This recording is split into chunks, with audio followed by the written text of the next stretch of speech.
red, white, feather. We've played this archetype a bunch. I like this archetype in Pioneer. I think even with the upswing of the various linear decks that are running around in the format, this deck is probably pretty reasonable still. On the back of Reckless or Titan's Strength, Invigorated Rampage, and Boros Charm, this deck could actually generate some turn 4 kills with the right start with Favored Hoplite and Dreadhorde Arcanist, 10th District Legionnaire. It also has some incredible staying power thanks to Feather recasting our spells, one of the many Pioneer decks you can find up on my website. Let's go ahead and dive on into a league here with this one and see how it goes. Hey, Red Lake bumping black, white enchantments. Thank you for the very generous tier 2 resub. I appreciate that. Welcome back.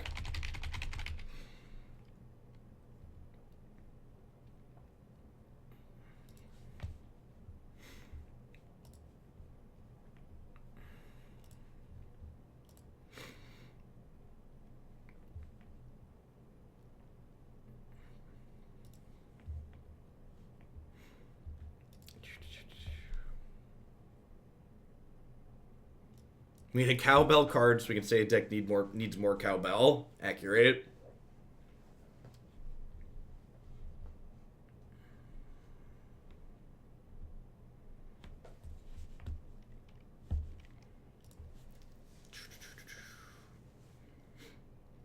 Yeah, I'm not sure we're going to go super long tonight. I've got 2 decks in the title. Depending on what the view count looks like, I might add a 3rd and a 4th. We'll see. I had to miss 2 mornings this week. One of them was the doctor's appointment for the baby, and the other one was a dentist's appointment with the existing fam. So I wanted to fire up and do a couple of Pioneer decks just so the queue doesn't back up too much more than it already has for this format. Hey, Sunshine, thanks for the 14 months. Welcome back.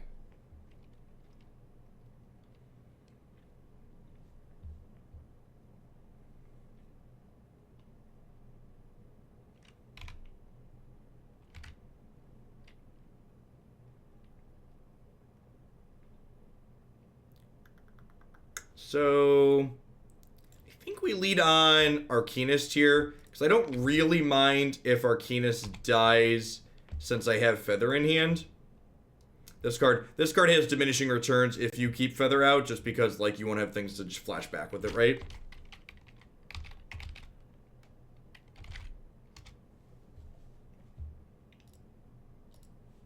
Looks like Humans deck. Hey, Evan, thanks for the 15 months. Welcome back. Thanks for keeping me around.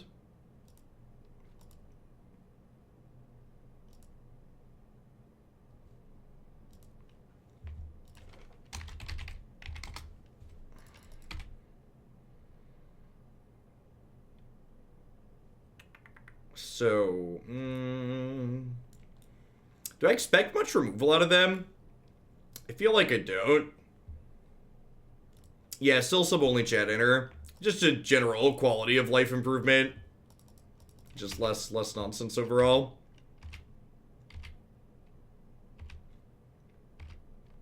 Last round of the PT started about 10 minutes ago, so you got about an hour. Wow, they're running really late. I guess they're an hour behind me, right? So I guess it's only 20 after 6 there. Anoronics, thanks for doling out some sub-gifties. Remember our newest members of Hooglandia, the gift of speech the Anoronics giveth, the gift of speech Anoronics can take it away.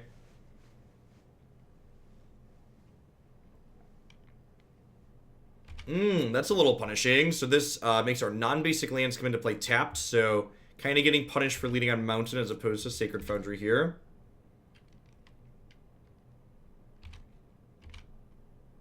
So remember, I'm going to get the option to pay 2 here, but it will still come into play tapped regardless because of Talia. So we go ahead and play 10th District Legionnaire, but that enters tapped because of that. I think I just go ahead and pass back here. I think with Feather and God's Willings here, I just want to like play defense here for as long as possible.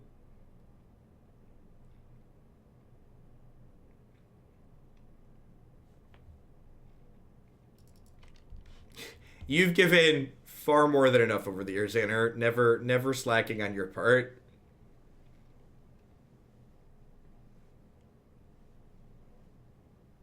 Hey, nice, Jeremy. Kids are fun.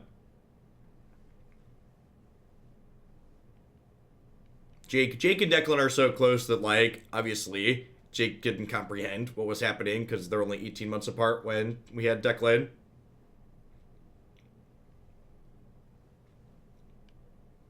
M&N, thank you for the sub-gifties.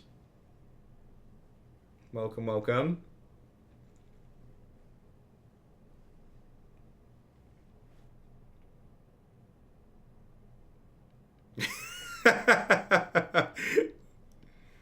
Oh, punch-worthy.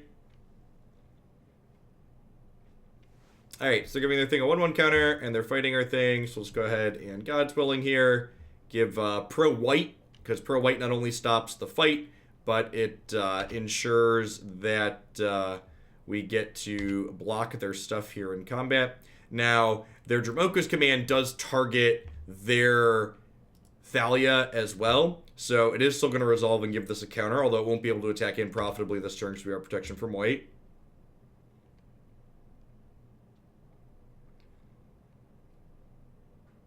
What's going on, Bushu's? Hey, Anner's got the big crowd. He's in a weight class of his own. We're like a reckless rage away from taking this game over completely. Defiant Strike, also stellar here. Just gonna let us draw an extra card each turn. 10th Legionnaire also mean we're gonna get to scry. And not even just drawing an extra card each turn here, but I think I'm actually gonna bottom this. I'm only gonna get to draw one extra. We're gonna draw 2 extra cards, right? Because we'll get the Defiant Strike on their turn cycle as well, which is awesome. This gives 1 creature 4-0 and trample, or 2 creatures 2-0 and trample. Like I said, I don't think there's any reason for me to really be aggressive here. Like, with Feather going and God's Willing and Defiant Strike, I'm like just gonna sit here until I can kill them in like 1 shot or 2, I think. I would wholeheartedly believe your ASMR voice would be splendid for audiobook reading. Excellent. Now, one thing to note here is that the way Feather is worded, it returns the spell at the beginning of the next end step. So that means during my opponent's second main phase, I'm going to want a Defiant Strike, so that way I can get it back.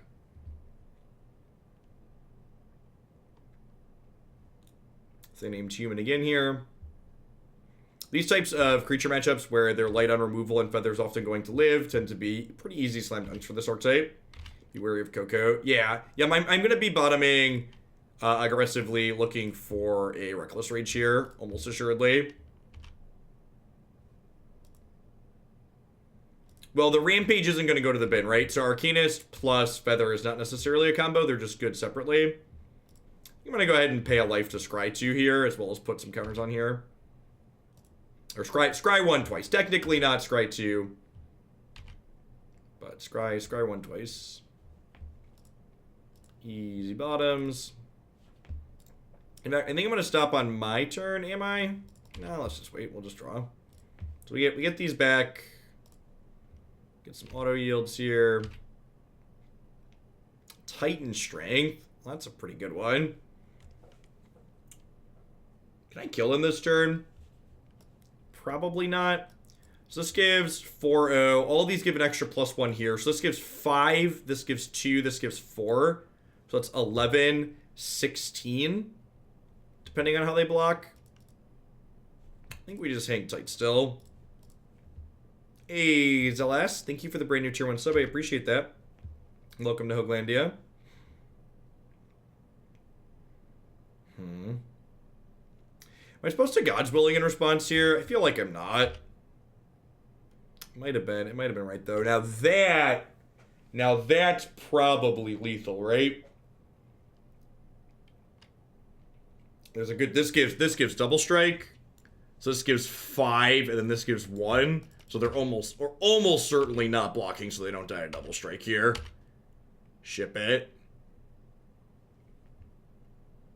Build our own battle rage, if you would.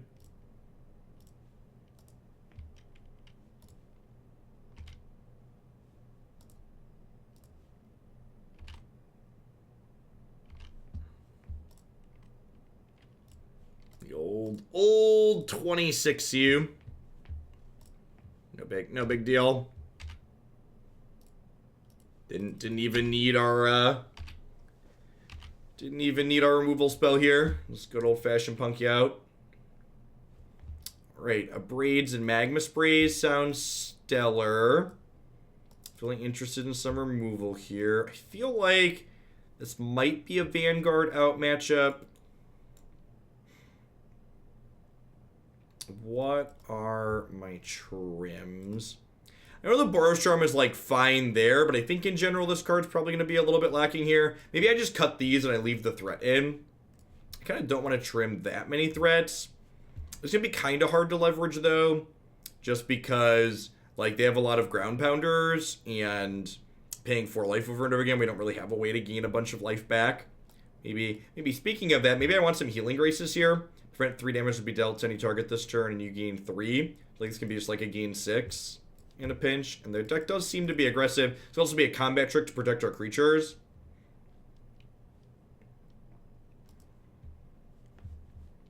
Palm is legal in this format, right? I don't know that it's particularly good, though. Like, we're not getting Emrakul, right?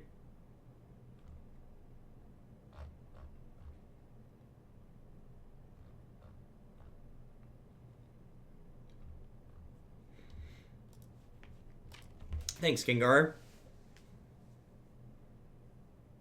An Iliad and Swift Spear and the 1-drop swap in addition to Hoplite Thoughts. What do we cut and why? So, like, how do we fit those in? Why are those good cuts? Swift Spear seems underwhelming on the surface. I don't really know. I don't really feel like threat density is a problem that I have. Like, if you look at this deck, I'm not even playing 4 copies of Adanto Vanguard. Like, I think, like, somewhere between, like, 16 and 20 threats is about the sweet spot. So, like,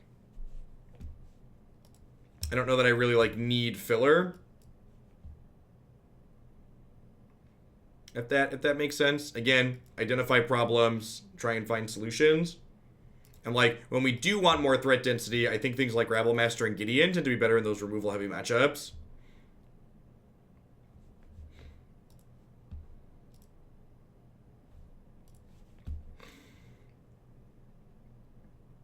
This hand looks fine. It's only got 1 threat in it, so if they do have a removal spell, we could maybe be in trouble. But the way the hand's set up, too, if we don't draw another threat, we can also just, like, wait till 3 to play this, so we can play it with God's Willing up to protect it. Servant of the Scale. 1/1 for 1. When it dies, you may put 1/1 counters on something else. Sure. Might even just spray that here. I wonder if they're a hardened scale stack. They had a lot of things that involve counters. This card's pretty reasonable with Talia's Lieutenant too, huh? Because Lieutenant will make this a 2/2 that then moves its counters to something else. Seems super reasonable. Yeah, it could be hardened scales. Could just be like green-white human company aggro. Like we played green-white human company at one point on stream, and I felt like pretty reasonable. I think I'm gonna take this hit here. I don't think there's any reason to be super aggressive with this Magma Spray. They play a better threat, we'll kill that. If they just pass the turn, I'll probably spray this. But yeah, like this 2/2 with an activated ability, I can generate some card advantage. That's definitely a better kill here. I think without a second threat, especially with a second removal spell drawn here, I'm just gonna go land pass. With the single threat plus protection plus guaranteed land to play threat plus protection next turn, I don't think there's any reason to be super aggressive here. Yeah, maybe Heliod. I don't know. We didn't see anything in the first game that imply they have a lot of good ways to enable Heliod, if that makes sense. I think I'm gonna go ahead and spray the Lieutenant here. It does mean we take a hit for 2 here, but there's a chance if I get greedy and spray the Servant instead of spraying the Lieutenant, my opponent could grow the Lieutenant outside of range that I can't Arcanist back the spray and kill it next turn or in 2 turns. I said to end the campaign. I was DMing early. I heard the stream was up. Congrats. Use these bits to up the siblings. Thanks for the biddies, Zingzal. Happy Saturday. They only have 1 card left in their hand at the moment, but they do have a card on board here, so that's nice. To go ahead and just bounce off. Now, notable here on the Servant of the Scale is that it's a dice trigger, so that means when we Magma Spray this with the Dreadhorde Arcanist next turn, it's not going to get to move its counters over because it won't be dying. It will be being exiled, which is nice. Oh, you know what? I guess I could have Defiant Strike this, but if I Defiant Strike it, then this turns into a 4/5, so that's probably not good, actually.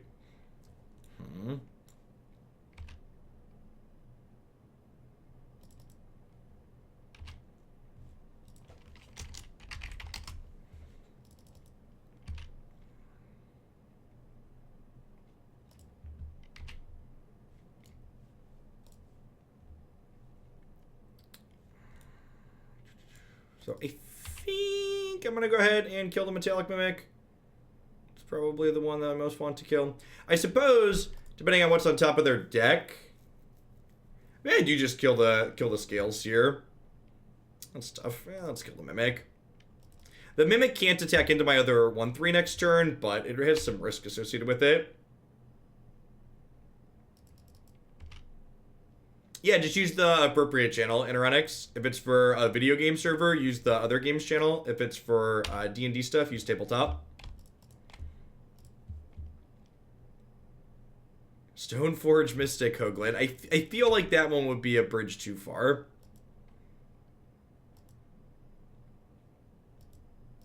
Flash, thanks for the 14 months. I appreciate that. Welcome back. Thanks for keeping me around. Hey, what's going on, Beefster? Yeah, I had to take a couple mornings off this week for doctor's appointments and a doctor's appointment and the dentist. So, decided I wanted to get through a couple of Pioneer decks this evening. We'll see. There's a chance that with the PT wrapping up in probably the next half hour, 45 minutes, we might have an okay viewer count. Maybe go a little bit later. Water Cat, thanks for the 14 months. Welcome back.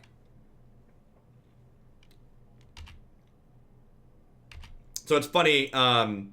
My Jake is my 6-year-old, and when we asked him what his opinion was on what we should name his new sister, he calls Declan, my younger son, Declan brother. So his first suggestion for a name was naming her Declan sister, which is probably not going to happen, but you know, it's the thought that counts, right? I think I'm going to keep this. That seems fine.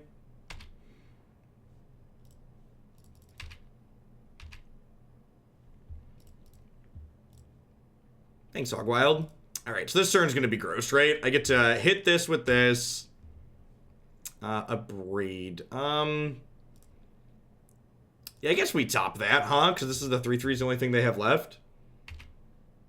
And then we get to attack with all of these, which lets us Magma Spray their Thalia's Lieutenant, and then Defiant Strike, our 10th District Legionnaire again.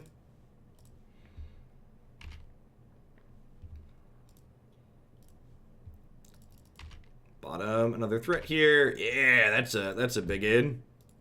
Well, if they weren't already very dead, they're super dead now. What's going on, Frox?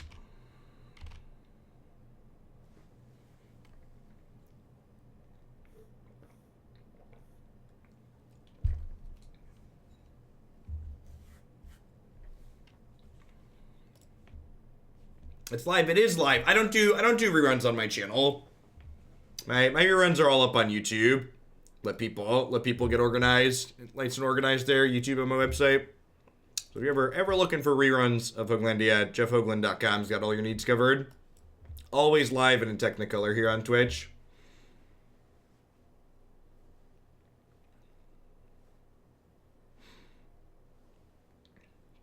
Ooh, who'd you get, Punchworthy? Was it Golden Reaver? I got a Golden Reaver, who unfortunately doesn't really fit into my team comp very well. I've already got a speed increase unit, but maybe at some point.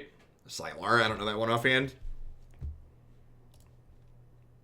Alright, Wandering Fumarole. I'm pretty sure against Wandering Fumarole, we're just supposed to lead on Adanto Vanguard. Blue. This card is like the thing blue-red control decks Nightmares are made of, so hopefully they're like some kind of blue-red mid-range control deck, which Wandering Fumarole kind of implies. This card's incredibly difficult to kill.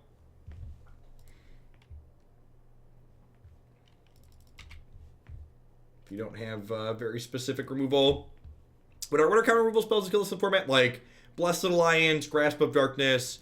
They kept a 1-land opt-hand and missed. Alright, deal. Ralk, thanks for the 35 months. I appreciate that. Welcome back. Thanks for keeping me around. Hope you're having a good one wherever you are.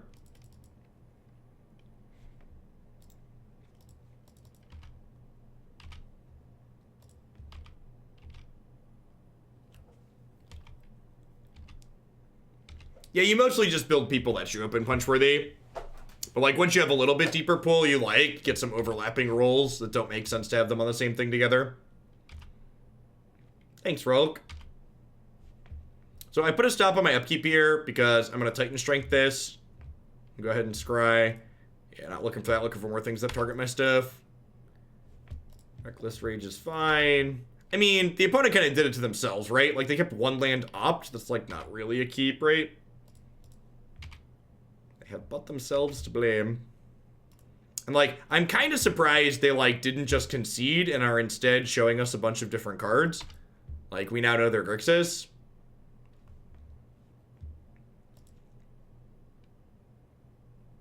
Alright, so blue, red, something. They showed us Glory Banger, which probably means this Reckless Rage is fine. I kind of feel like Gideon Blackblade is probably worth playing. This seems pretty reasonable. Hard to know exactly what they're doing. Invigorated Rampage, and they showed us Thoughtseize too. They're probably more of a mid-range deck or control deck. So I think these pieces of cards that just like only pump up our thing and like are kind of bad without a threat are probably okay trims. Ajani's Presence as an extra protection spell seems fine. A couple of Rabblemasters as additional threat density.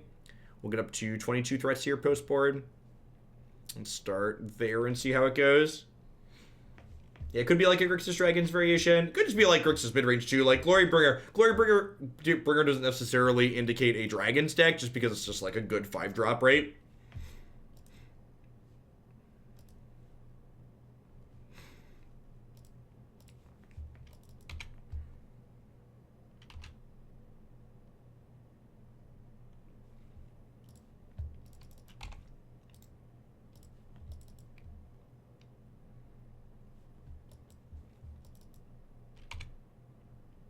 Alright, I think, well, I was gonna say, I think we lead on Arcanist. Now we definitely lead on Arcanist.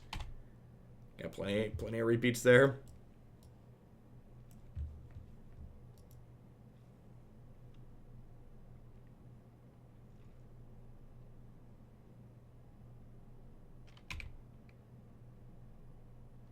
I feel like that's too many things that want to lean on your Graveyard Beefster. Like, he just listed a lot of stuff. I probably should have played Gideon. I missed a point of life here, technically, right? Could have done this and given it lifelink. Whoops. That's fine. If we lose by 1 point of life, we know to blame.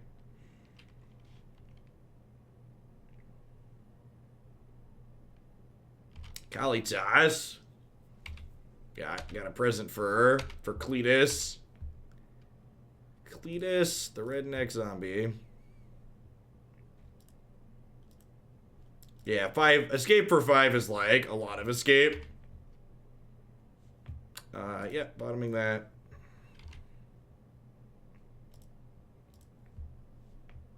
Redneck vampire, yeah, there you go. You right. Yeah, do you have a character to grind like 12-6 brutal yet?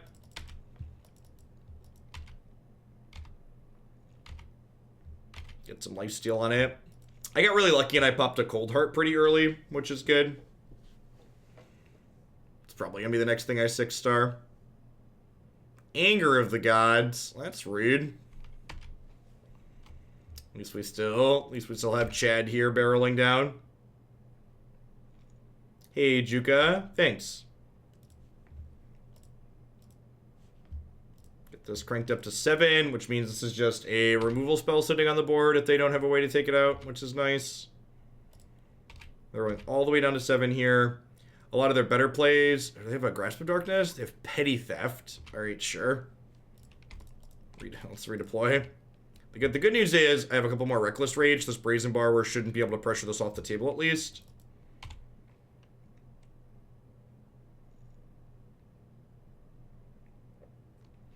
Yeah, we played Aristocrats with Bane Ashiok the other day on stream, and possibly playing Calls the Dead in it was one of the suggestions we had at the end. The Red-Black Titan decks in Standard have been a blast. It's definitely one of my favorite cards out of the most recent set. Down to 5, eh? I think Ally of Zendikar is good enough for Pioneer. Probably not in its current state. The current Pioneer format's like pretty fast and brutal. And I think this card fits into this archetype a little bit better overall just because it's cheaper and a little bit more aggressive, which is nice. So I want to do this while it's still the end of my turn because I want to Reckless Rage Gideon, so this way if they have like a Shock or a Stomp, they can't finish off Dreadhorde Arcanist. If I like, try and do Reckless Rage this way. Yeah, I agree, Beefster. Just like randomly exiling their opponent's graveyard has a lot of upside in Standard at the moment.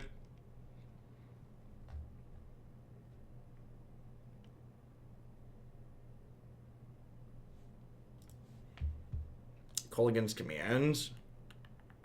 Target player discard. Sure. We'll bend that. Keep our extra Reckless Rage here. They picked Kalitos back up.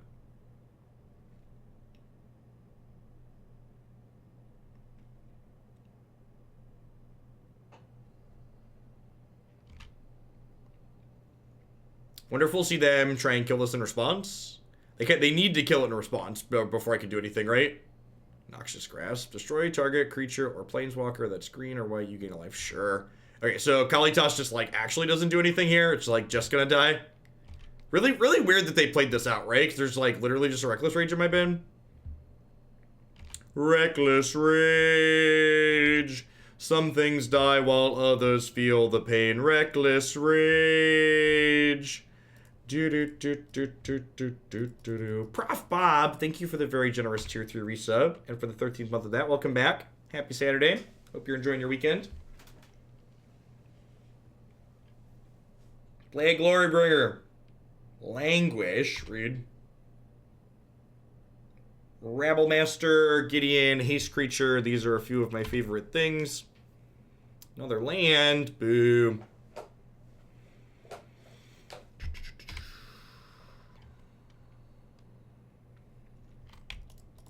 Yeah, brabble. Brabble-abba-ding dong. Scale of 1 to dead.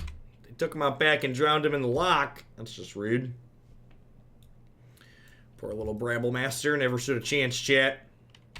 Jace. Alright, we need to draw a creature right now. Otherwise, this thing could easily take over the game. Boy, happy boy. Do.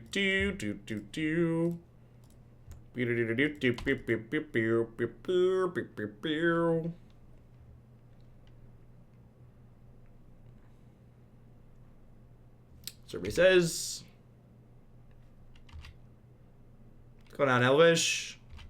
I think I'm holding on to... Am I holding on to my second Hoppy? I guess it puts lethal in play. I did finish the most recent season of Sabrina. It got weird.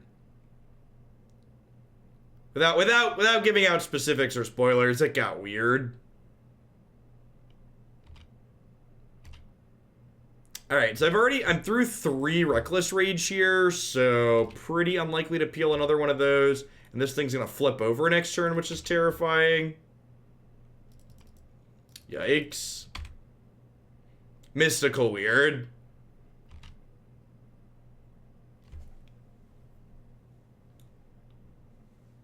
So this thing flips over and can get back creatures or planeswalkers or deal damage. So like they're gonna like they're hit me for 4 and then like get back Cletus this turn. This one's gonna slip away real fast. We like have to draw Reckless Rage next turn basically.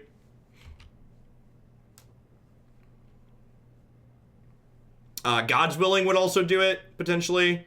If they bring back Cletus, God's Willing is lethal too. And we have one Rage. And then if they could kill my 2/3. If they kill my 2/3, God's Willing is not an out. I cut the Rampages and the Titan Strengths. Yeah, get back Cletus seems like the play here. Hopefully they don't have like Fatal Push as their last card. Alright, so 5 lethal draws. That is not one of them. We're gonna go ahead and go to the third game on the play here. Nail biter of a game, ended up getting out top deck. That's kind of how you expect it to go once you get down to the top deck portion of the game. The opponent's deck definitely has a lot more good top decks than ours does. Okay, so we weren't really sure what they were doing. I think I do want Rabblemaster against what they have going on. I don't know that I'm in love with Boros Charm. don't know that I'm in love with Boros Charm. Maybe I keep some of these Titan Strengths or Rampages. Since we're actually going to be aggressive on the play. I guess this is good reach. This was we actually had 9 outs there, huh? Because Boros Charm was lethal draw at the end as well. Maybe I do want to leave those in. No, is Blue Red Emerge is on your website anymore? Yeah, I don't think it's good enough, Toon Tingy. You can go back on YouTube and watch the last time we played it. But as the format's gotten more brutal and more efficient, it just wasn't competitive. It didn't feel like just too slow to keep up.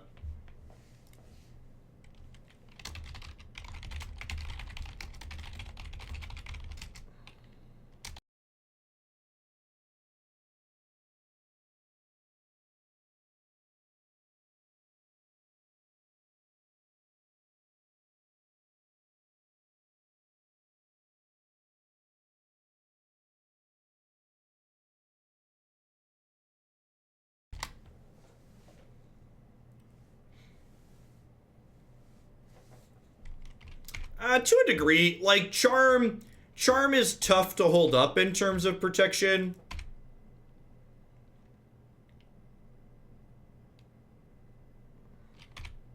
Vanguard's one of our better threats here. Not getting Thought Seized on one feels real good. Hopefully they don't like Disfigure or Grasp of Darkness us on 2. That would be less than stellar. I'm going to just cantrip this, see where we get going. Thanks, Tyglorious. My job is easy in the whole thing, though.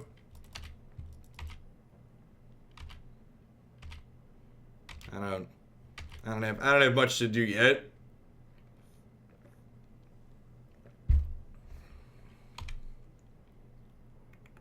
They did show us Languish as a sweeper, which is something that could get us here.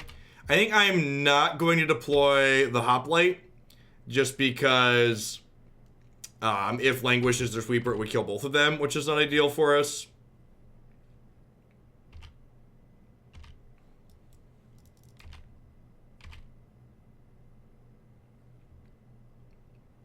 Abbot of Carroll Keep. That card seems sweet. Cletus A. Alright, I think I'm going to play Hoplite now and use it with Reckless Rage. This will not be a diaper changing stream again. Someone else asked that. Back yonder when we were a diaper changing stream, this was still just a hobby. So after Christie's job actually just expanded their... Thanks, Soul. Christie's job just expanded their maternity leave earlier this year, so she's gonna have 16 weeks off, which is good for the United States. So she's gonna take 16 weeks, and then we're gonna do daycare. So I played this land out because in the event they have Languish this turn, I can God's Willing plus Boros Charm to save my Hoplite. Yeah. So like, there's some merit to holding the land to insulate against a 4-mana Nicol Bolas. Yeah, actually, it's funny. I actually tweeted something about that earlier today. Yeah, we get 16 weeks is considered very good in... Yeah, and four of those 16 weeks will be unpaid. So she gets 12 weeks paid at her job, can take 4 weeks unpaid, which we're very lucky to be able to afford to be able to do in large part because I work here. But yeah, a lot of people don't even get that in the United States. Like, that is considered a premium benefit of her job. And if you're someone who is aware of how maternity leave and things like that work in other countries, you know, even places like Canada, and you want that to change in the United States, vote for Bernie in the primary. Vote progressive. Alright, are they dead?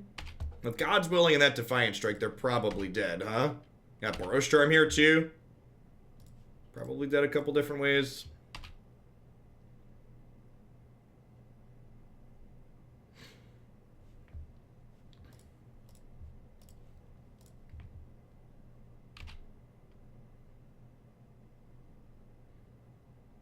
Hey, thanks for the 16 months, Sandals. I appreciate that. Welcome back. Thanks for keeping me around.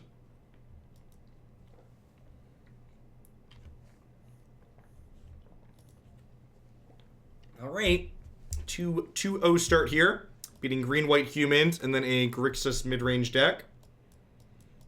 This archetype's like always pretty reasonable every time we play it. Even the Naya build that was a little bit less than stellar around the edges last time still was fun to play.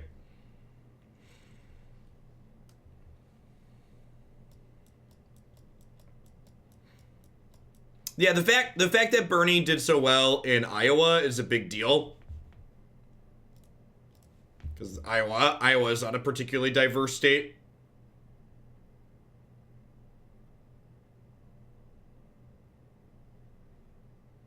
Do you have a source on that, Zajad? I'd appreciate a link. This format as a whole is very combo-y at the moment.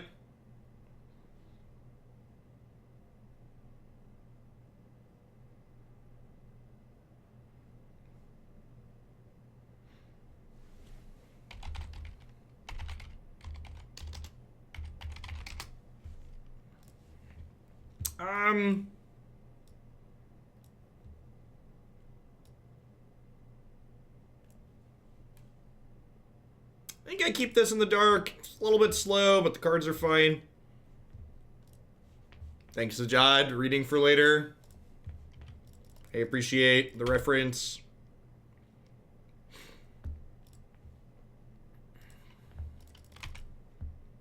Yeah, I'm really interested to see what they do with this format. I don't know if they're gonna... I don't know if we should expect to see a change as early as Monday, or if they're gonna wait a week, or if there won't be a change at all. But I do feel like with Theros introducing 3 new combo finishes to this format, like it really pushed. It feels different than it felt during the first few months of the format after they announced it. I don't know if this is the direction they want to go in. Thanks, Falls. I appreciate that. That is a stretch of what his proposal says. Going as someone who's not a Pete fan, that's misrepresenting it. All right, I would encourage you to just read his policy page rather than spread misinformation. I know you're asking about it there, but that's... What's the third combo? So there's the Underworld Breach decks, Heliod combo, and then the Inverter Thassa's Oracle. So Underworld Breach was a deck that hasn't been seeing a ton of play on Magic Online in our leagues, but apparently is taking the PT in Phoenix this weekend by storm.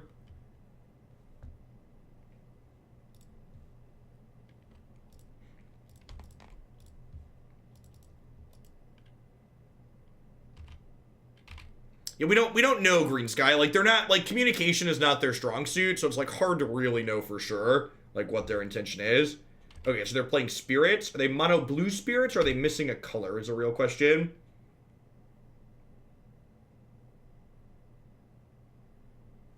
Double Gas Herald here. It looks like blue-white Spirits.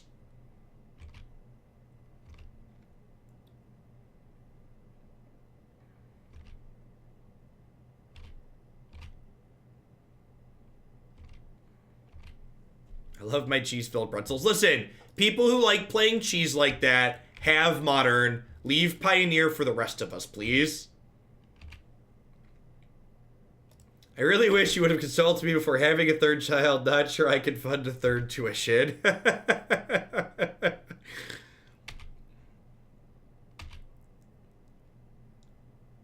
Is a league on MTGO just like a cube on MTGA? It's not. It's more similar to the constructed event on MTGA, only it's a lot more expensive. So joining a league on Magic Online is the equivalent of 10 American dollars in an entry fee.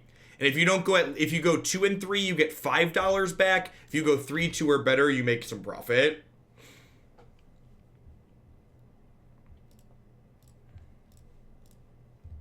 So if you join a league and don't win any matches, it costs you $10. You know what's funny? I jokingly told Christy that what would be the number to let Twitch chat name the child? Or like, I don't know, we probably won't let Twitch chat name the child, but we might, I think I might be able to talk her into picking a few different names and then letting Twitch chat be involved in narrowing it down. That's probably like in the realm of reasonable.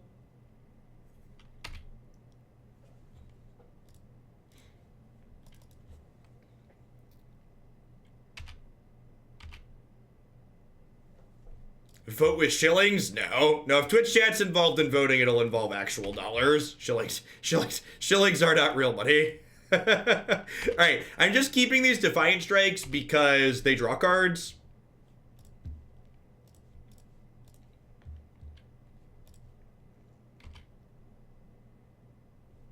Looking for a Reckless Rage, as always, in these creature matchups. Shillings aren't real, my whole life is a lie. I mean, they're real for you all. It's a shame that I don't have one more spell here. Like, if any of these were a spell that targeted this, we could kill them.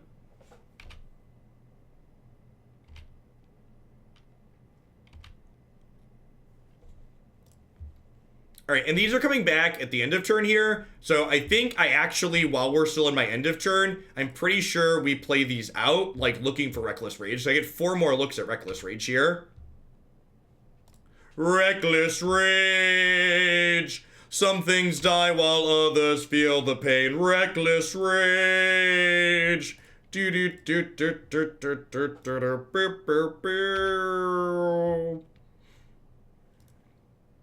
was not very useful. I think I just want an extra Reckless Rage now. I always want more. And then this dies. And then I get to cast this. Grow, my swole child, grow. As Nebelgast Herald is a 2/1 flying flash that every time a spirit enters play under their control, they get to tap something. And then I don't have a God's Willing here, and I don't really think I'm going to bother bluffing it, so I'm just going to go ahead and cast this now. So that way it guaranteed resolves and comes back.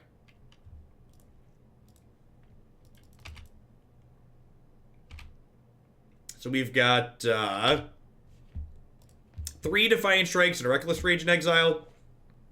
So even though we've drawn an incredible number of lands here, unless they can get rid of both my creatures here, they're still really far behind, right? I mean, like, while we have drawn a lot of lands, we've also, like, seen a lot of cards as relevant here, too. What's going on, Phantom?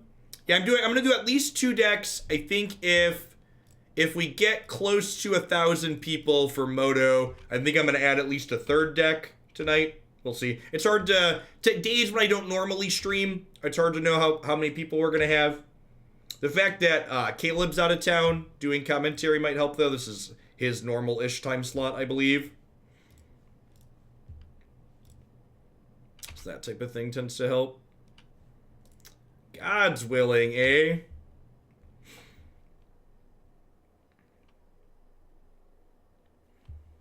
Bye, Felicia. Aggro decks that draw cards is my kink, chat. That's all I want to do in life. I think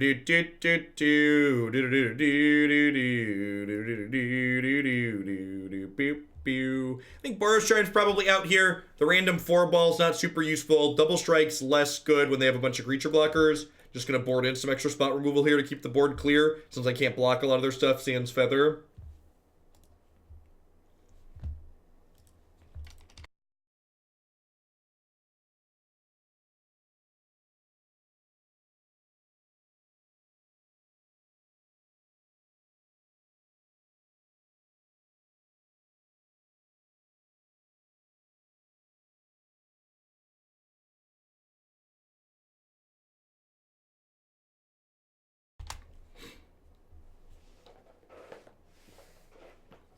Hey, thanks, Jippy.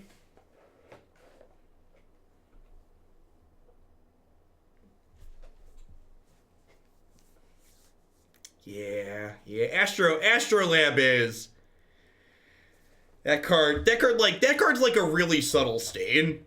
It's one of those things that's like, it's like at a glance you're like, this is fine, but then like when you see how it actually impacts the format, I think the single worst thing about Astrolab is that it makes it so you have to play snow basics in the format, and you can't just play like your favorite sweet normal basic lands. That's the real travesty. The real travesty is it limits which basic lands you can play, which is one of the more fun parts of Magic. Yeah, it's a pretty easy keep. Pretty sure we keep 3 lands, 3 spells here. We'll bottom the second Defiant Strike.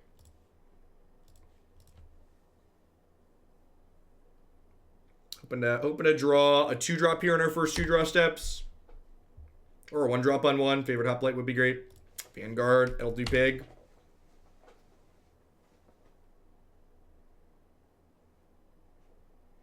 Hey, what's going on, Scrafted? Nope, don't touch your clock. This is Hoogland alive after dark here. Yeah, so like you're supposed it's game theory optimal to play snow basics even if you don't have a snow payoff because it masks what deck and what cards you could be playing. So like the existence of snow decks in the format make it game theory optimal for everyone to stop playing sweet basics. Hey, what's going on, Fearburger? Thanks for the 10 months. Welcome back. This isn't like extra Jeff so much as it's like makeup Jeff. I was off Monday and Friday mornings this week. So I felt like I owed it to Hooglandia to pop on for a bit. And like Christy, we posted the baby announcement to Twitter. So like chat, I want you to know how incredibly difficult it is for me to not talk about part of my life with you all. I'm a very transparent individual. Like who I am on stream is like who I am as a person, and like explicitly making sure that I don't talk about a big part of my life is difficult. I did manage not to mess it up though. I did in fact not muck it up. So, you know, it's little things.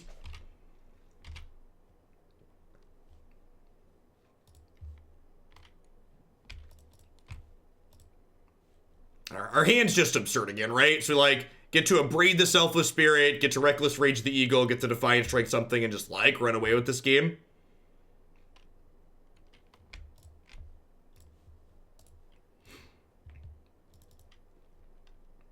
Your transparency is one of the reasons I keep subbing. Thank you for the 13 months of support, TZT.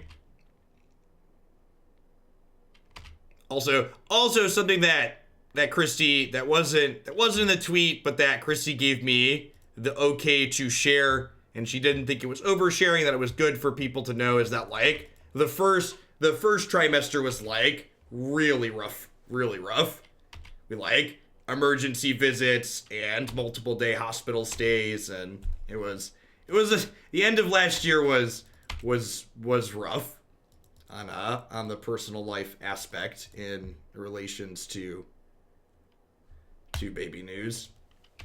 We're all good now. Everything's mostly normal. Yeah. And that's one of the reasons why we waited. Like, we had the 20-week appointment was Friday. Mom and baby are both super healthy and good to go from here on out. But like, it ain't easy.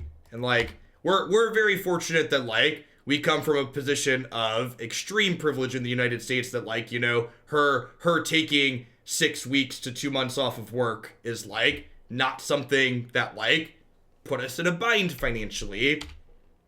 She has a job that like allows her to do that and not lose it. But like, not everybody in this first world country we live in can say that.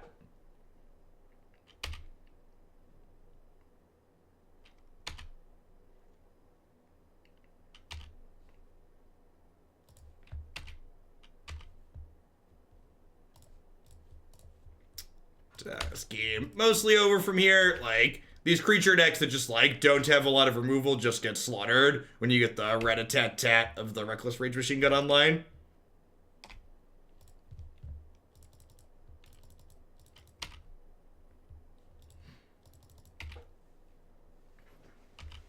Defiant Strike on the Dreadhorde Arcanist, like, even lets us flashback Abrade here in like the off chance they're able to deploy a bunch of threats now.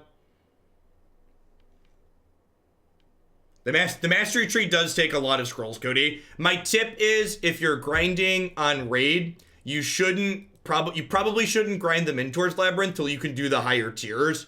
The guides I read said you're supposed to wait till like stage like 13 to 15 in there. And if you can't grind that high, you're better off just saving up gems and buying the scrolls with gems. My first 2 champions, I just bought scrolls with gems. And then my later ones, I'm started grinding them out. I actually don't think this deck has that terrible of a control matchup. Between Gideon Blackblade, Goblin Rabblemaster, and then Adanto Vanguard, and like the 1-mana protection spells, it's not that terrible.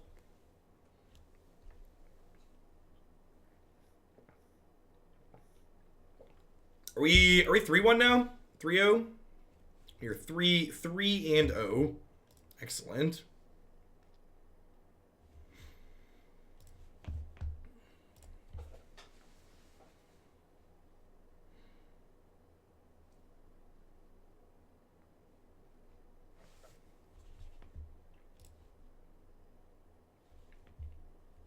That's fine.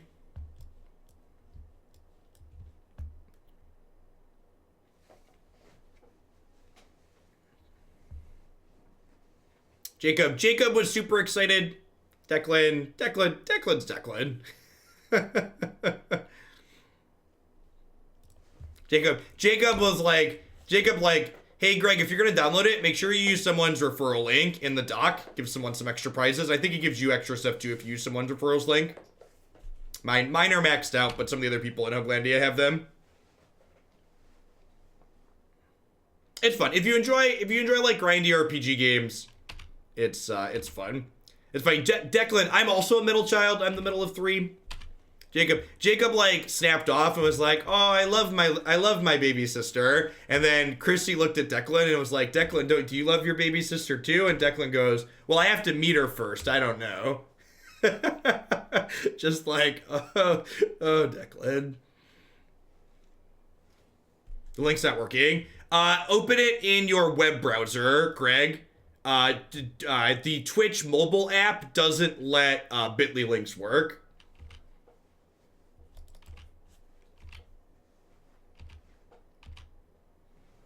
It's a security feature. Are you about to get Inverter, chat? Swear undefeated. So our undefeated reign ends. Look at Raid refuses to give me money or even in-game goodies. I don't care if you play Raid. I like it. It's fun. I don't get anything for you playing it. So like no skin off my back if you'd rather not. There's a channel in the Discord server for it though, where we've been chatting about it. Well, I will say the positive thing Raid has brought to my life is instead of like idly scrolling Twitter or Reddit, I now level up my characters in Raid, which not scrolling Twitter and Reddit less is definitely a quality of life improvement. How do you add your link? How do you add your link to the doc? Post it in the subs Discord and tag Larynx and myself.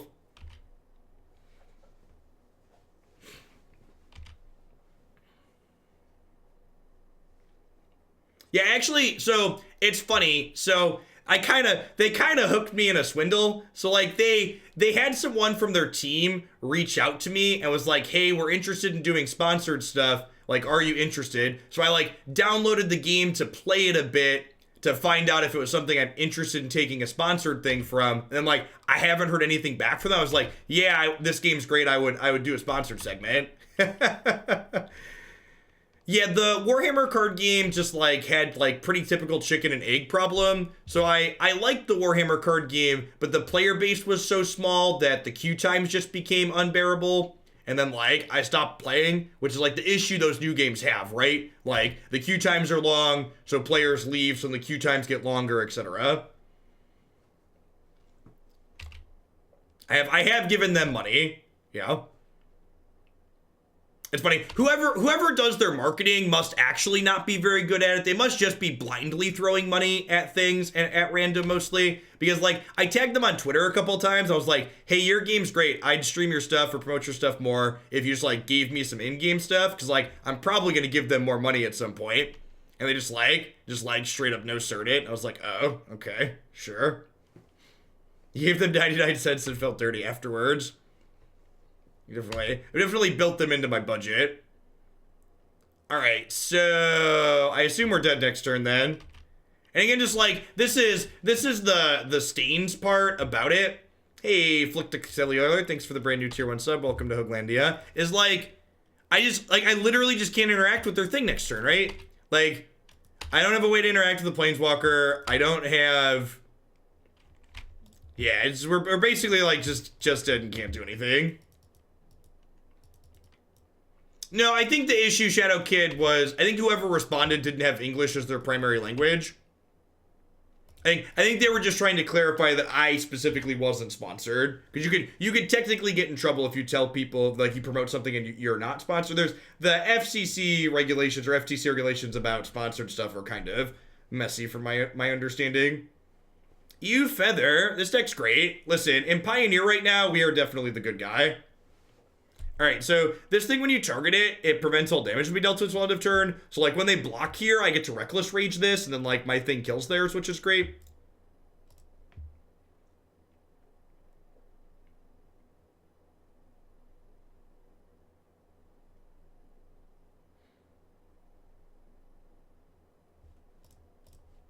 Yeah, we're Feather is definitely the good guy in this exchange. Thank you very much.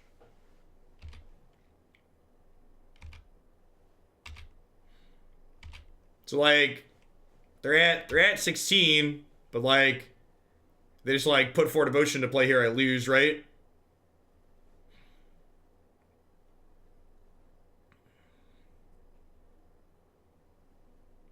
Discard can be good if you discard specifically the Inverter of Truth. Longtime viewer, I subbed because I'm actually about to take Feather to a Pioneer qualifier. I'm stoked to see you playing it. I love Feather decks. I'm struggling to put together a sideboard. Would help me out if you explain your choices. I don't really have, like, a lot of this format is, like, pretty much guesswork still at the moment. Like, I guess the TLDR is these are anti-aggro cards. These are additional threats for control. Healing Grace is an anti-red card. Graveyard decks, extra protection against control. This is a deck we've played a number of times before too, so, like, if you haven't before, you should definitely check out my list up on my website, and there's a bunch of different videos in a playlist there. I mean, purple shards are pretty likely to give you rare champions, Cody. They're the same breakdown as blue shards, just give you a different type of rare champion, the purple ones. A lot of the purple shards aren't that good. Couple okay ones in there. Not many. Can I kill them this turn? This is 3, which puts them to 13. This makes this 5. This makes this 6. Am I 1 short? Is that real life? I'm 1 short, right? Because this can be 12 and this is 3. That's so unfortunate. They're gonna, like, play Jace next turn and kill us.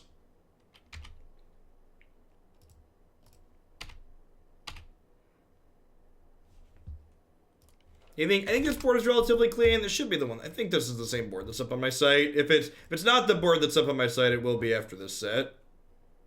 Yeah, this is the board that's up on my site.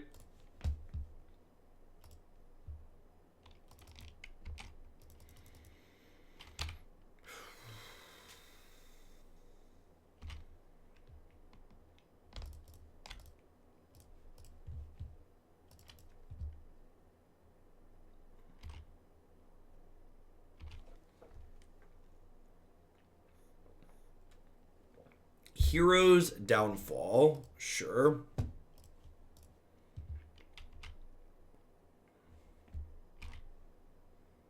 And we are just dead to Thassa's Oracle next turn.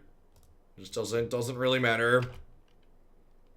They have 3 cards in their deck right now. They're gonna draw to 2. They'll play Oracle. We die. Dead to Jace and Oracle. And, like, I assume they have one or both of those because they did play the Inverter. And this is really, like I said, the power of the opponent's archetype. While their combo's a little bit slower than some of the other combos in this format, it's just so incredibly difficult to interact with. Nauto, thank you for the 11 months. I appreciate that. Welcome back. Thanks for keeping me around.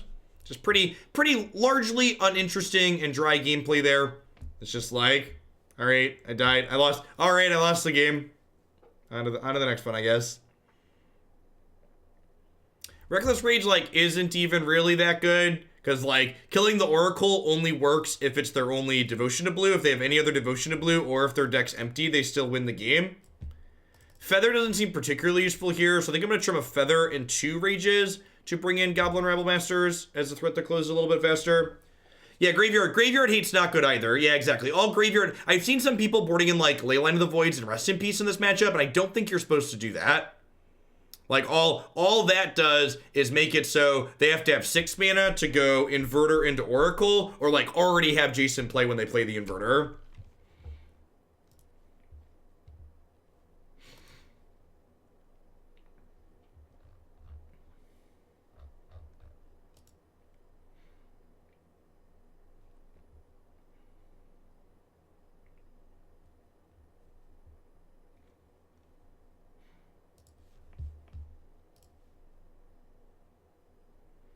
Yeah, the only way to interact with the Inverter archetype is counter spells or lucky discard spells. And the important thing to know too about discard spells is that, like, discard spells are only good if you can tag exactly Inverter. Yeah, Ego/Legacy are okay. A lot of these builds have ways to beat you down around it though, or like have alternative win conditions. So the problem with Tocatli Honor Guard and Hushbringer is then they have a 6/6 flyer. Like, I almost put Honor Guard in the sideboard, but then I sat down and thought about, like, how these games are going to play out, and, like, my deck just doesn't beat a 6/6 flyer most of the time, right? Like, I can't take that off the table. Yeah, they have Pack Rats in the sideboard too for when they want to diversify their threats as well. So Inverter is the only good card to discard, because if you Thoughtseize their Oracle or their Jace, when they cast Inverter, it puts the Oracle or Jace you discarded back into their deck. So it turns their deck into effectively a 1-card combo. So, like, discarding Jace and Oracle is useless because Inverter shuffles it back in.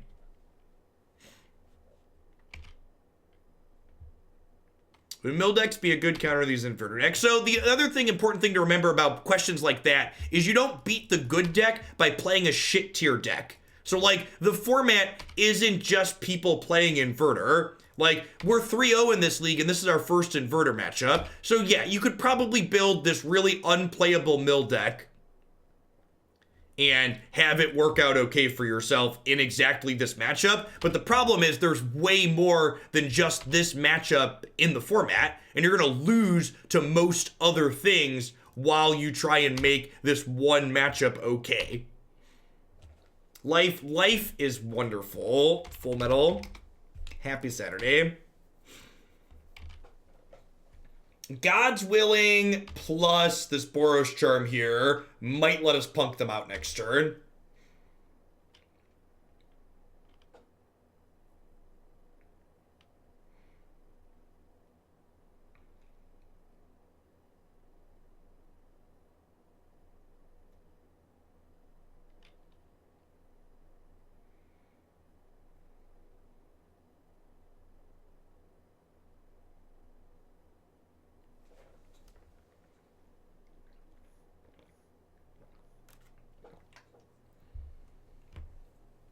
No, zero names, West Porter. We just found out we're having a girl yesterday morning.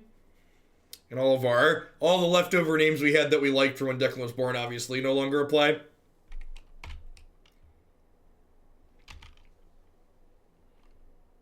Red Rover, let the Pack Rats come over.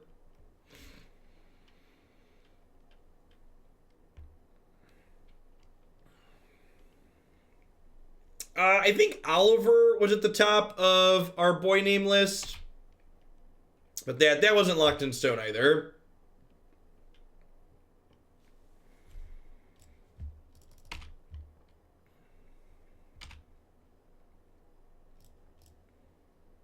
When do we get emo? When we have real pictures. Ultrasounds don't really translate into good pictures.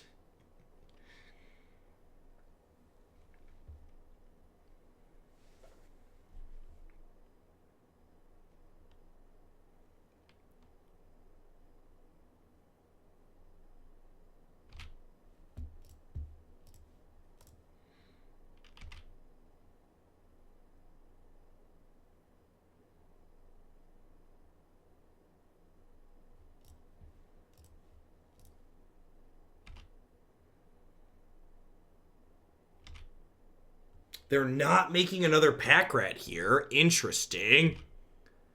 If they don't have another removal spell here, they have another removal spell. Okay, so I think I Boros Charm for indestructible at this point, because then I kill both their pack rats.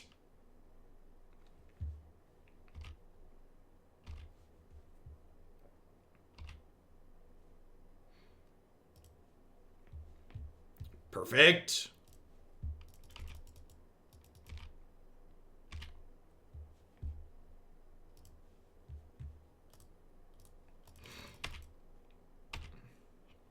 Kill the rats, put them to 6.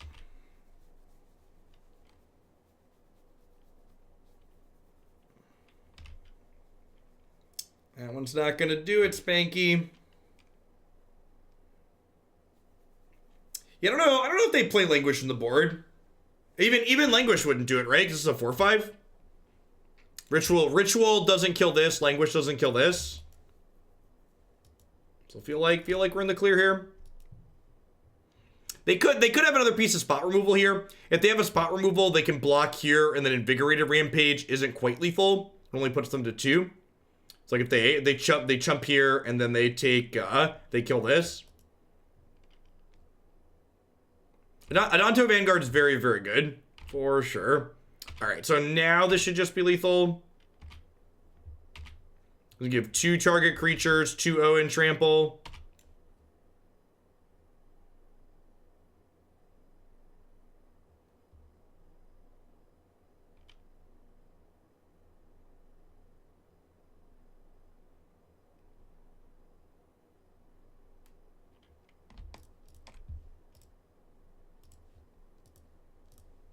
Just learned about the shilling system. A year of sub, didn't know it existed, feels bad. To be fair, to make you feel a little bit better, it hasn't existed for a year. So it's a relatively new thing to Twitch, hand over fist.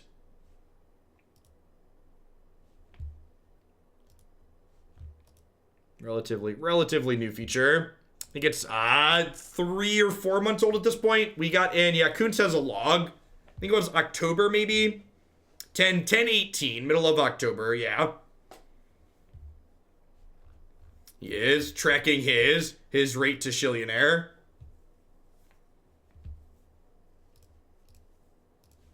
Beverly Hills, that's where we want to be, just shilling. If they brought in a bunch of pack rats, maybe I'm supposed to reassess. I think I was supposed to bring back in all 4 Reckless Rages. I don't know. I think I agree with that, Zajad. Like, I don't know if that's the angle they want to play this matchup on. I'm currently playing Dauntless Bodyguard in your Adanto slot. Would you say that that's... So, yeah, I don't think that sounds very good. Dauntless Bodyguard is a card that's only protection if you have another creature. And this is a deck that has so few threats. You want all of your threats to be good individually. So, like, Adanto Vanguard protects itself, which is much better, I think.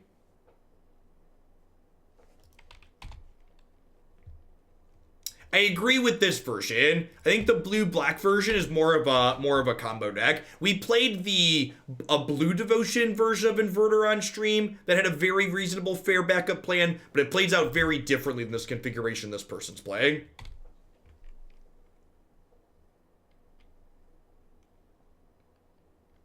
Feels bad, man. So I assume we're going to lose the Arcanist here. They could take God's Willing, depending on what their hand looks like. Okay, so I think with them taking 2 of our creatures here and me having 3 lands, while it's going to suck if they have a 3rd discard spell, I think it's correct to wait to play the Arcanist out so that way I can play it out with God's Willing up. I'm like, obviously they could have a 3rd discard spell and we get God either way, but I think it's correct to try and protect this if I can.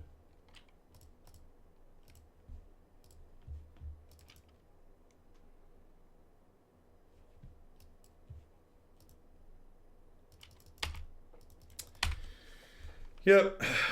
So Drown on the Lock here gets to counter my spell. Yep. Yeah, I think I was supposed to board my Reckless Rages back in. I have 2 in my deck right now. I think I should have gone back to 4 when I saw them on the Pack Rat plan.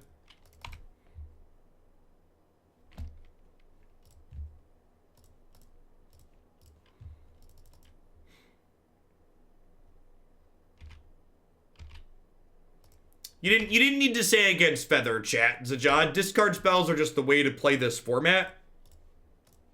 Discard is the most efficient disruption in this format. Reckless Rage. Some things die while others feel the pain. Reckless Rage. So do I just have to YOLO this now? I really don't want to tap off this God's Willing. But like, if I let them untap with this, yeah, like not only could they have counter spells up, but like just like make a copy of it. This like feels awful if they have a Fatal Push. But I think I just have to jam here. Get to scry at least. If I don't take it off the table now, it's never gonna go away, is correct. They can just like always pay 3 and discard a card to make another pack rat. Because the tokens have the discard ability as well. Yeah, it's like have to draw another threat here right away. Swing and a miss. Feels bad.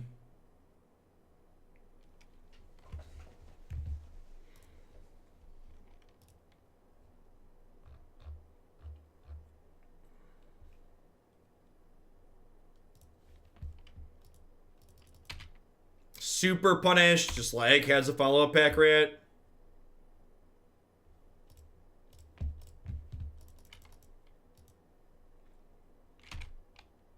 Probably just can't win from here. They just like make a pack rat every turn for the rest of the game and we lose. There's a non-zero chance that like if their draws are bad, we could, and our draws are okay, this God's Willing can let us punk them out. We can give pro black and like kill them. If I draw, Boros Charm is lethal next turn. Things to know. Right? Because this would take this to 5, 6, 7. Yeah, Boros Charm would be lethal next turn. A very, very small window that we can draw Boros Charm and be okay here.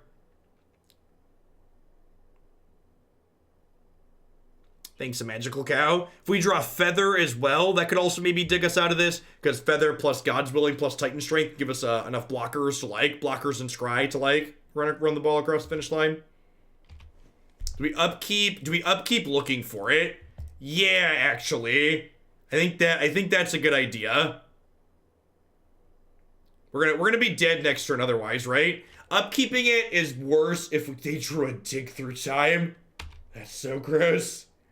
Upkeeping it is worse in the event that we draw Feather.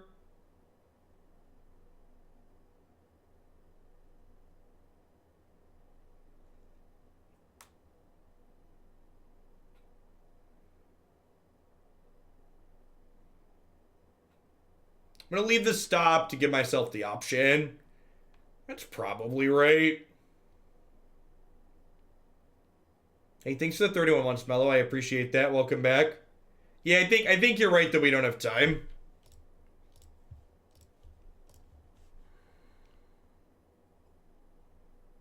They find 2 removal spells here.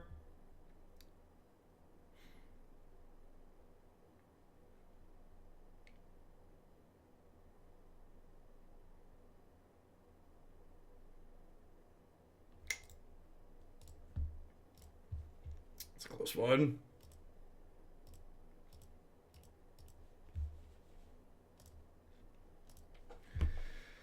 Oh, Dig Through Time. Very busted card. Very, very good card. Yeah. Good range of the deck there. Pack Rat, just like excellent technology. Showing the flexibility of their archetype, really. Their ability to combo kill us in the first game, in a game where we just like can't be interactive with them because their combo is incredibly difficult to interact with. Literally just can't interact with it in these colors. And then in the post-board game, just turning into a blue-black mid-range deck that's powered by Dig Through Time as an incredible source of card selection and advantage.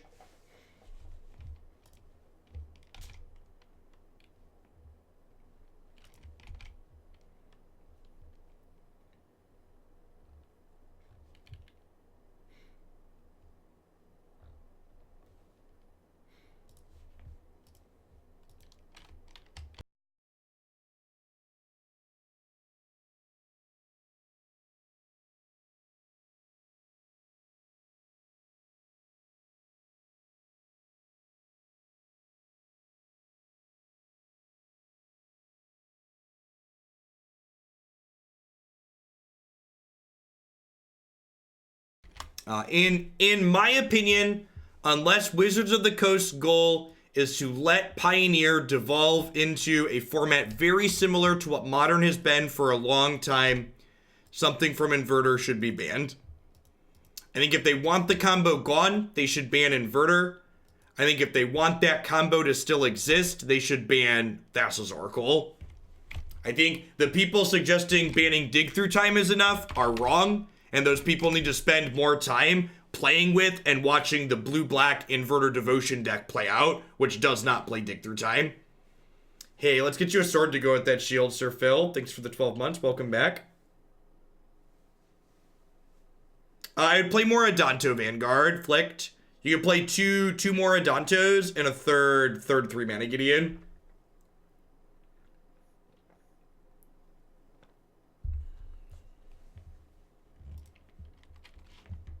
Lotus Field is another phenomenal example of a card that should just have Shroud instead of Hexproof, and then would be fine. Stop using Hexproof as a mechanic, Wizards of the Coast, please and thank you.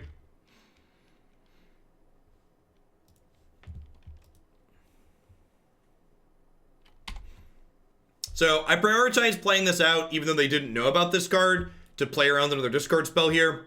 Likely a green-black interactive deck's gonna have an incredibly hard time taking this card off of the table unless they're able to pressure our life total.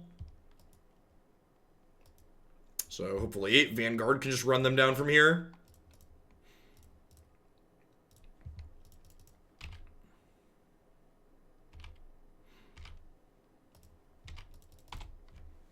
So, I think, I don't have a link on this, so maybe I'm just parroting something that's untrue, but I believe that Morrow said at one point that part of the reason why they stopped doing Shroud and started doing Hexproof was because a lot of players played Shroud like it was Hexproof, so they kind of changed the mechanic to be what people thought it was doing most of the time anyways, which I personally don't think would be a good reason to make that change. Here's the thing, Beefster. In my opinion, Pioneer would be a better format if instead of saying we need Thoughtseize, if we instead banned enough things in Pioneer that Agonizing Remorse and Thought Erasure were appropriately costed discard spells. I think this format would be a better place if instead of saying we need Thoughtseize to keep it in check, we instead checked the format in a different way.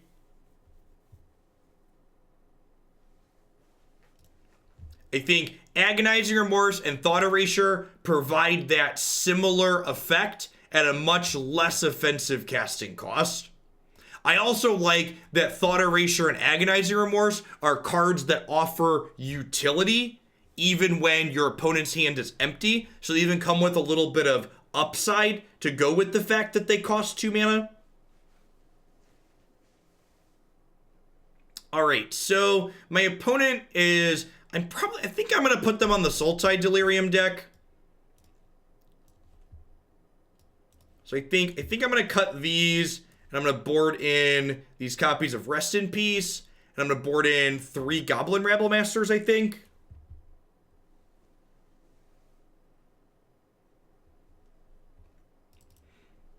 I'm sure my Reckless Rage. I don't know exactly how many cards they have that this kills. Like, it doesn't kill Uro.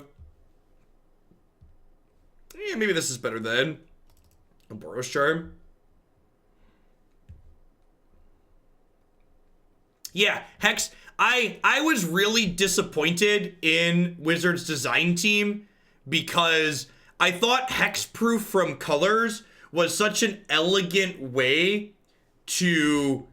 I thought Hexproof from Colors was a really elegant way to have pseudo protection without having to have a mechanic that's as offensive as protection is. Yeah, so here's the thing. This is something I think enough people don't consider. Someone just asked about Rip with Dreadhorde Arcanist. Rip with Dreadhorde Arcanist is fine, because any matchup that you're boarding Rest in Peace in, it should be hurting our opponent's deck far more than it hurts our deck. So it's not a big deal that we have Rip plus Arcanist, because if we have Rip out, we should be far enough ahead that it doesn't matter that our Arcanist is just a 1/3. So this is a good sequencing thing here. I really want to play a 2-drop here, but because this gets bigger when we target it with anything, there's a really high chance my opponent's not blocking with this. So by attacking before I cast my 2-drop, I get point of damage in here that I wouldn't otherwise get if I play my creature pre-combat.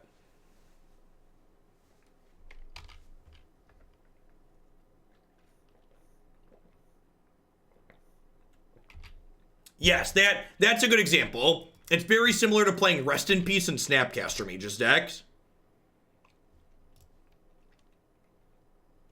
Agree with that comparison.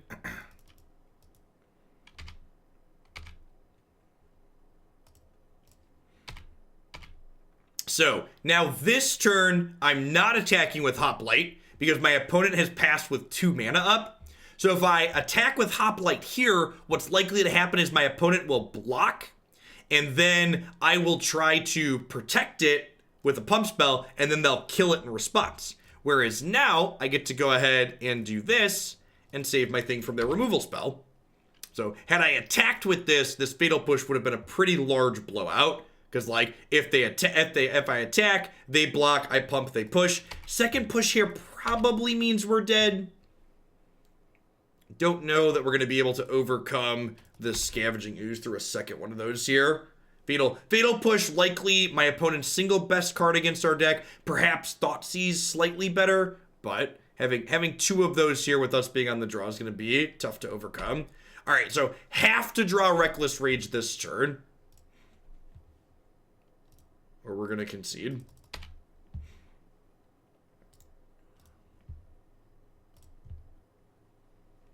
All right, Hostage Taker, huh?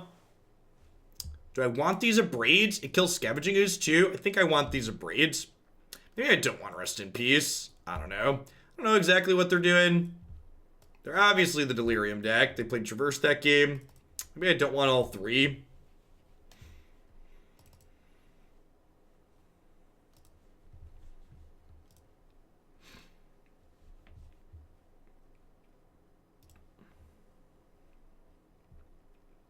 Fine. Not amazing, but fine. Good mix of stuff. Having 2 threats in our opener in a matchup like this is pretty key, because it means they can't Thoughtseize their only creature, which is ideal.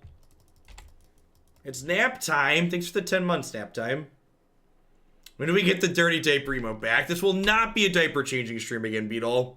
As long as this employs me well enough to be my job, my focus will be on the stream while I'm live. So Chrissy's job allots her 16 months of paternity leave. Or 16 months. 16 weeks, not 16 months. 16 weeks. 16 months would be absurd. 16 weeks. 16 months of paternity leave is like what people in other first world countries get. People in real non-American first world countries get things like 16 months guaranteed. Holy mother of Europe, yep. And remember, if you're someone out there that thinks the state of the average paternal leave in the United States is incredibly sad, you should feel the burn this election cycle. Get registered and vote in your Democratic primary and back Bernie Sanders. No, that's real, Kinderus. People in other countries frequently get up to a year or more. In fact, I retweeted something today dealing with something about Finland. Where was the link?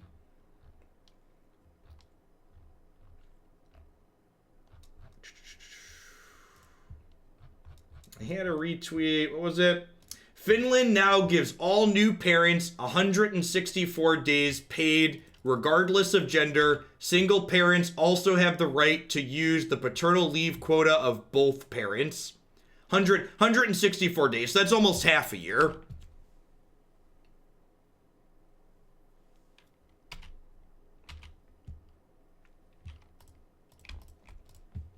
Almost half a year. And for your single parent, you basically get to take an entire year. 16 months split between parents for Sweden. Yep. Yeah, a lot of other countries have. Even Canada, I believe Canada's 12 months.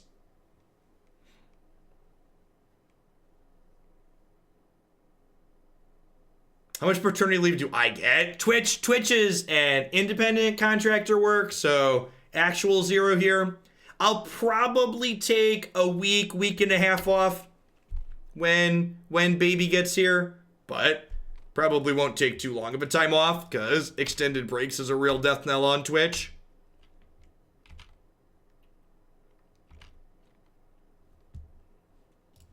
All right, so let's make this indestructible and then get a little reckless here.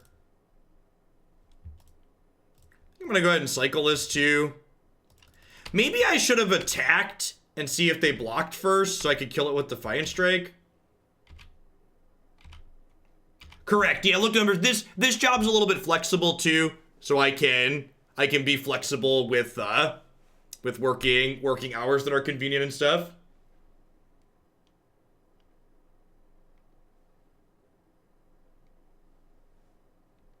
Yep.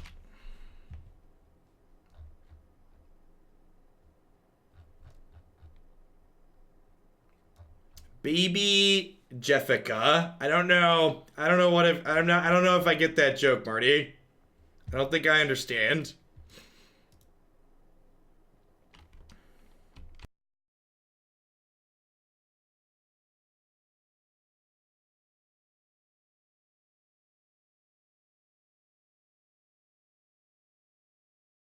There he is. The latest 1 blue-green mistake Wizards of the Coast printed.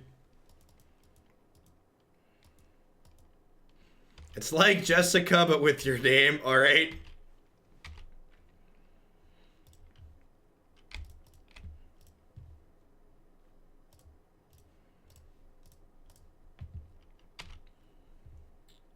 Well, I mean, that lets me double escape to kill that next turn, right? And then maybe we can kill them. The problem is that, like, this thing will have gained them 6 life, which is just, like, probably still unbeatable. Your sub did work, Blep. It doesn't look like a notification popped up. Sometimes when you resub, you have to refresh your browser page to get it to come up. Welcome back, though. I appreciate the continued support. Yeah, we don't have any names yet.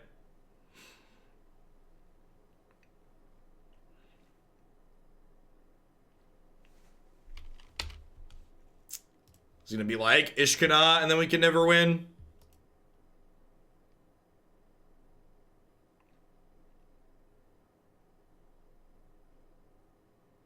Like, this even makes black spiders, right? No, they're green spiders. Okay, so if I draw a God's Willing... Oh, they're escaping Uro instead of playing Ishkana? Wait, that's bad, right? They only have 1 card type left in their bin, or 2 card types? They have, like, a Fatal Push here?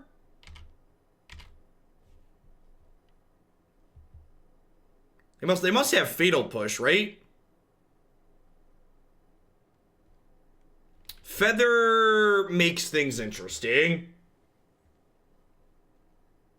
So I was going to double rage and then smack them for 8.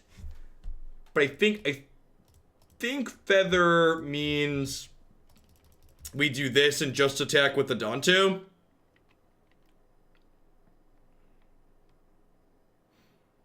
They must have a Fatal Push, right?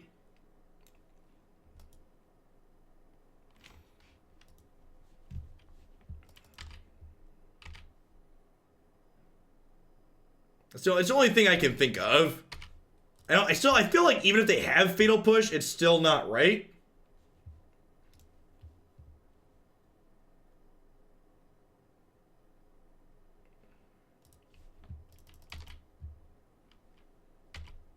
I feel like they would have been better off with Graph Widow in play. I don't know, I guess I'll take it. Yeah, they have Fatal Push. Okay, so they have a Fabled Passage. If they have Push plus Fabled Passage, their line makes sense, because then they can still play Ishkana next turn. Or if they have, like, a Traverse here. If they can get Delirium again this turn, their line makes a lot of sense, because they get to start gaining life and drawing cards.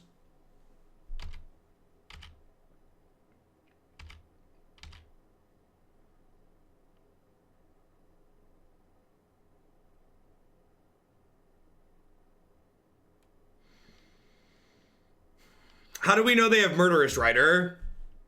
What did they do that we knew this? They didn't play anything to let us know they had this, right?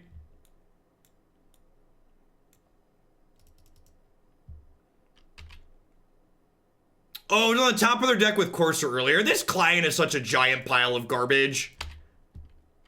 I forgot to note that before we killed it. It doesn't matter, we're dead. Little Roberta Drop Table Students is my favorite name.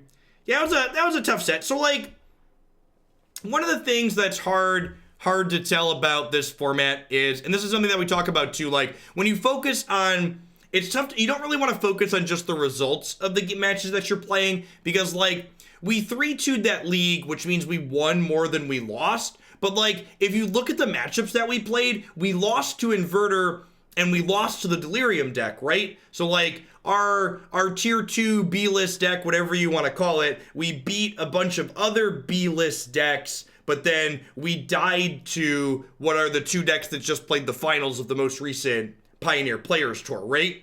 And that's definitely a shift we could see as the formats, if it's allowed to mature and stabilize, where these decks that were previously okay aren't going to remain competitive against the decks that are the best decks in the format. Hey, thanks for the Prime support, Anonymous One. I appreciate you keeping me around with that. Welcome back to Hoaglandia. Hope you're having a good one wherever you are. I think I'm relatively happy with this list. Like I mentioned in the set, someone had asked about Tocatli Honor Guard for Inverter, and I don't think Tocatli Honor Guard is the axis you want to fight that matchup from. I think you're just supposed to try and race them, because if you play Honor Guard, they get to play a 6/6 flyer for 4 mana, and you can't really kill them through a 6/6. Like, you need 2 Reckless Rages to do that, and you can't God's Willing past Inverter, because Inverter's colorless. So I think the answer is you're supposed to just get lucky there. As far as the Delirium matchup goes, Adanto Vanguard felt like one of our better threats in that matchup. So maybe as far as that matchup is concerned, playing more Adantos might be better than Rabblemaster or Gideon, just because Adanto is good in the control matchups too, where we bring these cards in. In fact, I really like Rabblemaster because it closes faster, so maybe it's just changed these Gideons to the other Vanguards could be very reasonable, just because you can't really afford to bring Gideon in against the Delirium deck, so they can just attack him down in a lot of the games. Maybe that's a change I'll make after playing this set, is swap these 2 Chads on the board for a couple more Adanto Vanguards. All right, at any rate, we're going to roll it into a second Pioneer deck this evening as well. I'm going to go ahead and hit a quick ad roll while I get everything set up for this next one. When we return in just a few minutes, we'll be playing some blue-green Merfolk here, featuring Collected Company, and of course, a couple of Uros. So, back in a few, folks. Thanks for hanging out.